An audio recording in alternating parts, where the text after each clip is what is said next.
Bu юлы Казанга безнең дөнья студиясына кунакка килүче Фәрит Аймалетдиновка аерым игътибар итәбез. Чөнки ул FM йышлыгында эшләүче радионың мөдире, Нижгар өлкәсендә Сергачта яши. Мондый радиолар бармы тагы башка өлкәләрдә? Без беләбез, сирәк кенә булса да алар бар. Районнарда, әгәр дә татарча сөйләп торган тәүлек әйләнәсендә радио булса, ул бөтенләй башка тормыш. Менә Фәрит үзенең нинди йомышы белән килгән икән Казанга, шул турыда сөйләшәбез.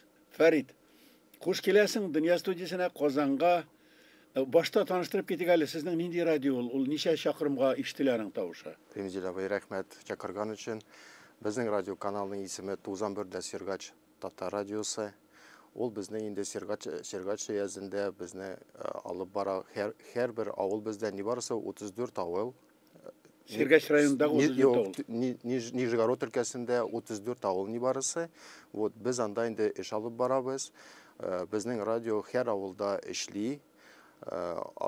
Круглосуточно эшлибез без. Ягъни Нижгар өлкәсендәге татар авыллары сезнең радионы ишетеп тора. Алар нәрсә ишетә? Кайчаннан бирле нинди контент, нинди истәлек белән анда ишеттерәсез?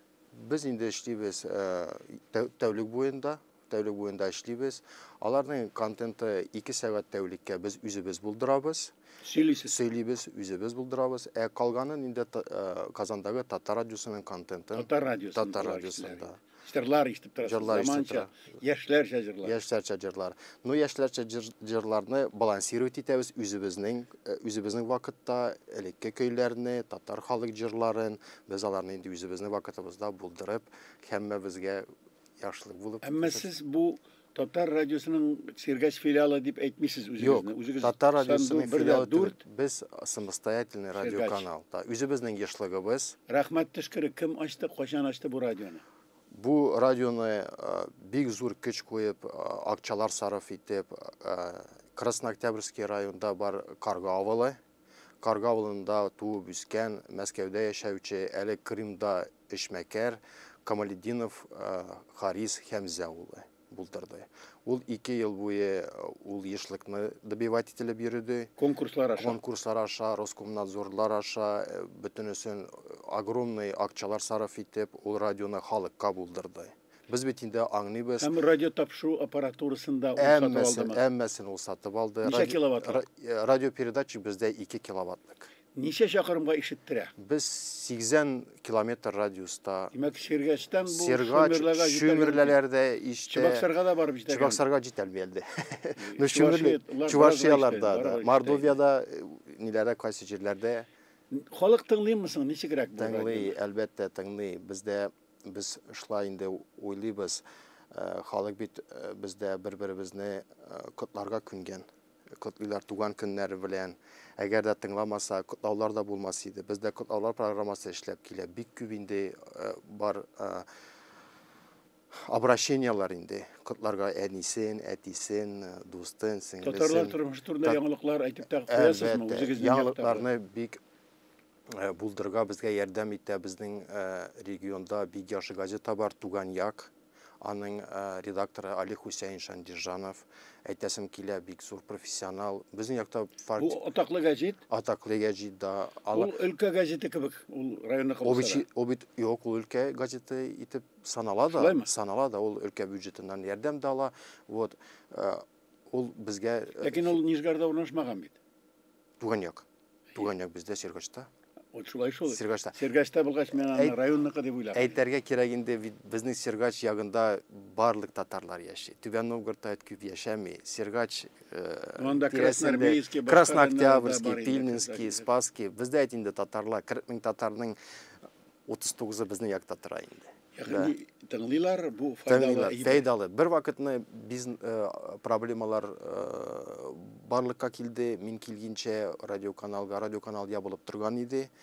Финанс хәле авыр булганга, вот халыкта бик зур канәгатьсезлек уянды.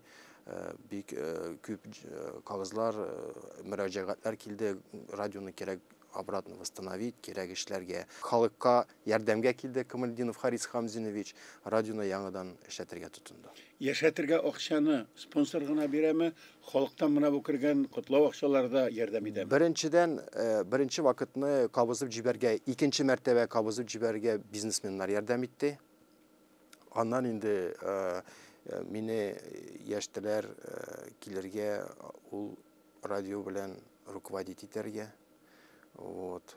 И без тихо гына без аны рейсләргә куйдык, яхшы гына эшләргә. Менә хәзер тихо гына Казанга нинди идея белән килдең, әйтеп бир әле. Идеябыз нәрсә? Әле инде Аллага шөкер, радио каналыбыз яхшы эшләп килә, газетларыбыз, әйтмәсә килим, Туган як бездә бар, авылым хәбәрләре яхшы эшлиләр.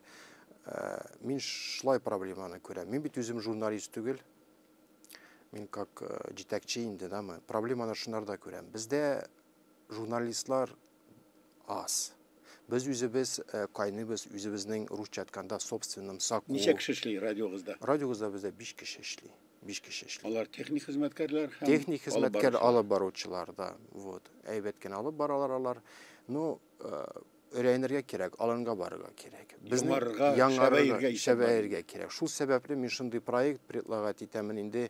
Казаннан безгә вахтовый методым журналистлар килеп, безгә хезмәт күрсәтсәләр иде, үрнәк күрсәтсәләр иде. Радионы тапшырып алып баручылар.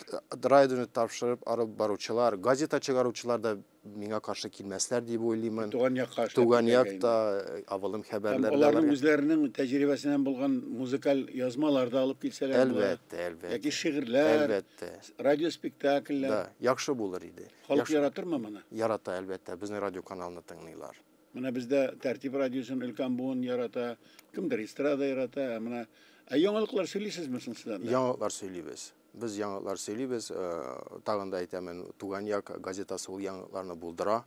Без аны сөйлибез радиода. Инде без Татар конгрессы һәм Дөнья студиясе информация буенча шөгыльләнүче идарә без бу эшкә уңай карыйбыз. Әлбәттә, кирәк иде. Шәйхи белән сөйләшеп алдык хәзергә. Инде хәзер тагы кемнәрне ничек эзләп табабыз? Журналистика кафедрасы бар безнең. Васил Захит улы, Гарифуллин бар, һәм башкалар. Нинди шартлар тудырасың? Әгәр дә без тапсак бер яшь журналист, әрәк барып шарланып кайтырга, өйрәтеп кайтырга теләсә, безнең төбәктә 1-2 ел инде чамасы эшләп килә Татар милли үзәге, русча әйткәндә Татарский национальный центр. Без нәрсә күрәбез? Без килгән кешегә хезмәт хакы түләп, трак на время эшләгән вакытка трак булдырып инде, аларның килгән аш-су расходларын ябып, без аларны каршы алыр идек. Эшләргә барган талантлы яшь һәм үзенең талантын ачып бетермәгән кеше килсә, без аны ачылырга ярдәм итәрбез. Итәсез һәм ул эшли. Да. Ул ничә көнме, айымы эшләргә тиеш? Безнең таләбебез безгә кирәкми русча әйткәндә разовый бер мәртәбә генә, чтобы бер кат фонтанировать итте дә тәмамланды, алай кирәкми. Без ул планны күрәбез ел буенда. Сиратлап барылса, айга, 2 айга барып, яңа вакытта дигәч барырсыз андый бер. Әлбәттә, без шулай күрәбез дә. Менә карагыз әле. FM җырчылыгында эшләгән 91.4 радиосында Сергачка барып, шушы якны яктыртып, бөтен өлкәнең татарларына мөрәҗәгать итеп эшләп кайтучы яшьләр булса, кызлар, егетләр, карагыз, менә дигән форсат. Һәм без, бәлки, безнең шундый планнарыбыз да бар иде. Анда шушында FM радиосында эшләүчеләрнең семинарларын үткәрергә, мастер-классларын үткәрергә, ул ярак түгел моннан инде. Ягъни шулай итеп бергәләшеп хезмәттәшлек итәргә мөмкин булыр дип уйлыйм. Мөмкин булыр дип уйлыйм. Менә шушы сөйләшүдән соң без мөрәҗәгать итәчәкбез университетка һәм башка тиешле редакцияләргә, кем тели, кем булдыра, рәхим итеп, менә карагыз, Фәрит әфәнде сезне көтеп тора, үзенең радиосы һәм анда газета бар, Сиргач, анда безнең Хайдар Бегичевлар һәм башкалар, Рәшит Багаповлар яшәгән үскән чын татар кешеләре. Татар мишәр дип әйтәләр кая вакытта инде эшләгән җирдә, яшәгән урында тапшырулар алып барсак, бәлки без уртак мәгълүмат мөхите алып барырга файдалы булыр иде. Хөрмәтле тыңлаучылар, Дөнья студиясында чыгыш ясады Сиргачтан килгән кунагыбыз, 91.4 Сиргач дигән радионың җитәкчесе һәм vaqti usuli bilan o'zini jurnalistlar chaqirga kelgan Farid Aymaliddinov.